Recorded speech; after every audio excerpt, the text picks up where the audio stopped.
Welcome to EMBA 581 Effective Leadership Communication course. My name is Abir Wed, and today I'm going to go over how to prepare a presentation or a speech using an audience-centered public speaking approach.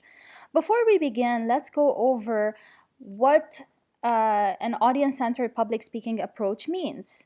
So whenever we're delivering a speech, regardless of what we have to say, the first thing that we need to think about or consider is who our audience is. Um, and this is a very important aspect of public speaking, because if we are not considering the audience, or if we do not consider the audience before we prepare our speech, then we're not going to be able to succeed in delivering our message, regardless of how amazing our message is. So there are three things to consider as we are planning for a public speech. First of all, public speaking is definitely much more formal than a conversation, so we cannot think of it as having a conversation with the people in the audience. It has to be a notch more formal than a conversation. Number two, public speaking requires much more preparation than a conversation, definitely. And if you're one of these speakers who thinks that you can wing it, well, you might be setting yourself up for failure. In fact, I've been training speakers for over 15 years through TEDx and through Toastmasters and through other platforms, and I have noticed over the years that those people who think that they can wing it because they have a lot more confidence in their abilities to speak usually end up failing miserably in their attempt at public speaking.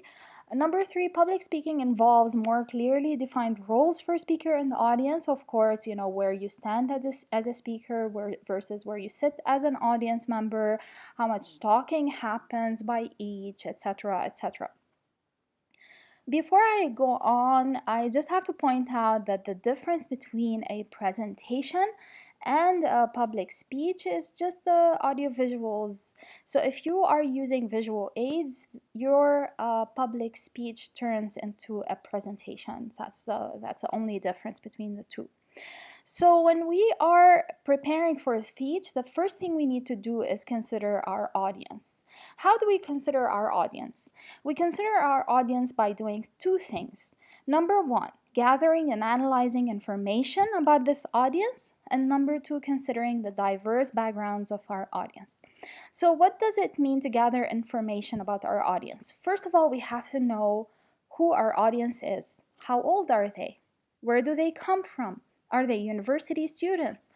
Are they colleagues? Are they peers? Are they subordinates? Who are they? Are they business people? Are they buyers?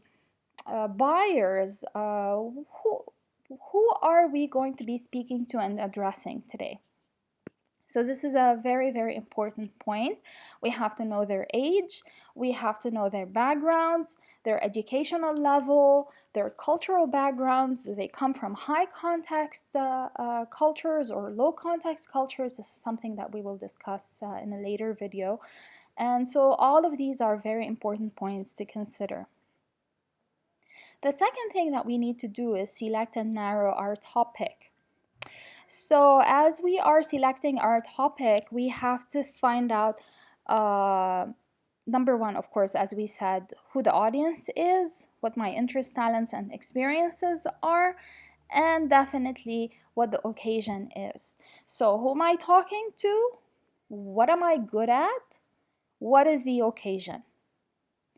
Am I speaking at a happy occasion? Am I speaking at a formal occasion? Am I speaking at a familiar occasion? Is it an internal occasion, like is it part of the business? Is it an outside occasion? Am I addressing total strangers, etc., etc.? So those are questions that we need to know before we select and narrow our topic. Sometimes our topic is given to us. We're asked to speak about something in particular. Sometimes we're just invited to speak, and so we definitely need to speak about something that we are very good at, something that we are very familiar with, right? So if we are preparing for a speech and we decide we're going to talk about a topic that we just want to research and talk about, that is a recipe for failure, which is something that we need to avoid at any cost. We then need to determine our purpose. So when I say determine your purpose, it's one of three things. Am I speaking to inform? Am I speaking to persuade? Or am I speaking to entertain? Am I telling my audience about a particular product without trying to convince them to buy necessarily? Just informing them about a situation, about a market, about what is it that I'm trying to present? Or am I trying to persuade them? Remember, you cannot persuade without informing. So when I say speaking to persuade, this means that you have to inform and then persuade. Or am I speaking to entertain? Is it a casual, special occasion thing that's going on that I'm speaking at, etc.? So it's very, very important to determine your general purpose.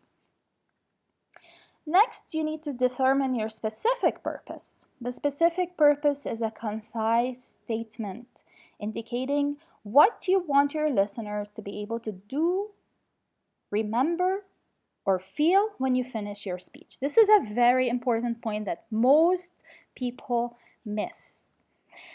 Why is it important? Because it identifies the precise audience response you desire. You're sort of like visualizing. You're saying at the end of my speech, the audience members will be able to identify the three counseling facilities at the company and how to get help at each one of them. So the specific purpose is not to be declared out loud. It's just for you to know what you want your audience to get out of your speech. Because sometimes if you do not have your specific purpose determined, you will lose sight of what your speech is about to do. It's sort of like your thesis statement. Do you remember when you were in college and your instructors asked you to write a thesis statement? Where is your thesis statement in your essay? This is sort of like your thesis statement in your speech. So after you're done with determining your purpose, the general purpose and the specific purpose, it's time to develop your central idea. So how do you go about developing your central idea? First of all, you develop your central idea by determining, of course, the topic, the general purpose, the specific purpose, and then you move on to the central idea. Let me give you an example. So the topic is South Beach diet. I hate diets, by the way. So what would be your general purpose? The general purpose is to inform. You're not necessarily selling a product or anything. You're just informing your audience about something called the South Beach diet. So the specific purpose would be, this is what you tell yourself. You say, at the end of my speech, the audience will be able to identify the three key elements in the South Beach diet. See, it's a very clear, specific purpose, and it's clear that through this specific purpose, you're trying to inform. You're not trying to persuade or entertain your audience. What would be your central idea? The central idea is the South Beach diet is based on reducing the amounts of carbohydrates you eat, drinking more water, and increasing the amount of exercise you get. Well, this is a very clear central idea. And this is, in fact, the thesis statement that you need to declare to your audience at the end of your introduction.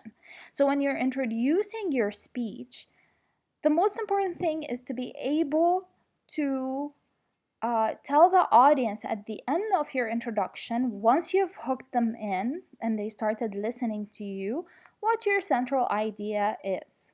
And notice this central idea has three divisions in it. These are the main ideas that you will be talking about in your speech. And it's always a very wise thing to limit your general ideas or your main ideas to 3 points and nothing more. So how do you generate the main ideas?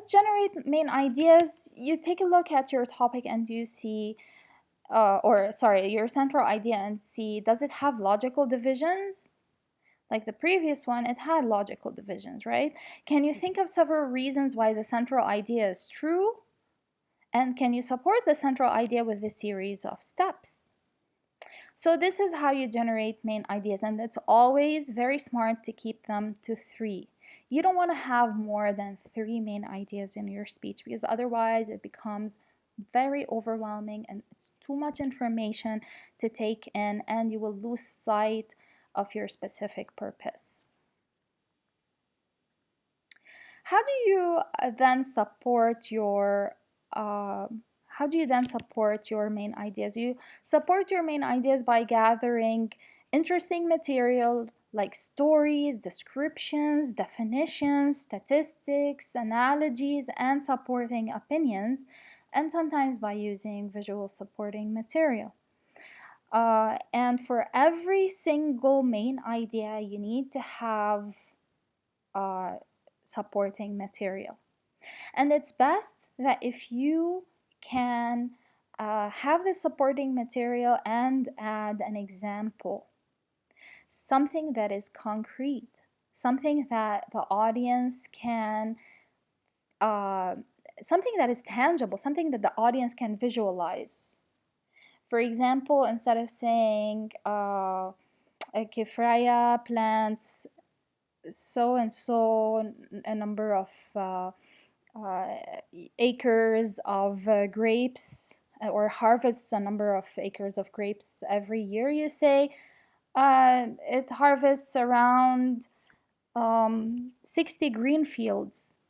So, for example, if you're delivering this speech to a group of AUB students, if you say that, then they will automatically understand what you're talking about. But whereas when you speak in acres, they will not know what you're talking about. They cannot visualize it. So it's always very important to have an example that people can visualize, something that is tangible.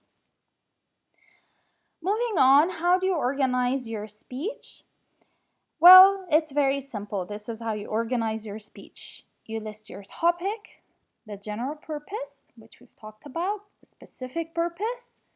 You state your central idea, and then you move on to introducing your speech. And then you have the main ideas in the body, so 3 bodies, right? 1 for each main idea, and then you write a conclusion. But you have to make sure that you use signposts and transitions to clarify your organization. So for example, you say in the introduction that in the speech I will be talking about 1, 2, and 3. And then in the body, you begin with, first of all, I would like to talk about this, this, and that. And then every time you're moving from one idea to a second idea, you say, now that I've talked about point 1, let me move on to point 2. And so on and so forth until you're done with your speech. People have a very short attention span normally, and it's always a very good idea to have transitions and signposts to clarify your organization and tell them where you are, right? So if you're summing up, you say to sum up. If you're summing up a particular idea, you say to sum up this idea, and then you move on. Well, that's it for now. In the second video, I will be talking about how you rehearse your speech. Well, actually, I might leave that to the face-to-face session instead, and we'll talk more about it. But this is basically the general approach to planning a particular speech or a presentation. And the reminder, the difference between a presentation and the speech are visual aids. So a speech does not have visual aids, a presentation has visual aids.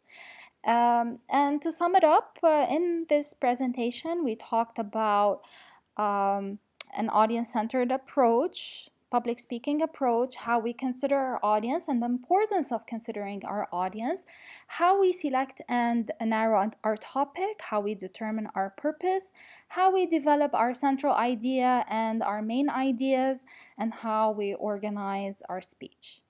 Thank you very much for tuning in, and I'll see you in our next video.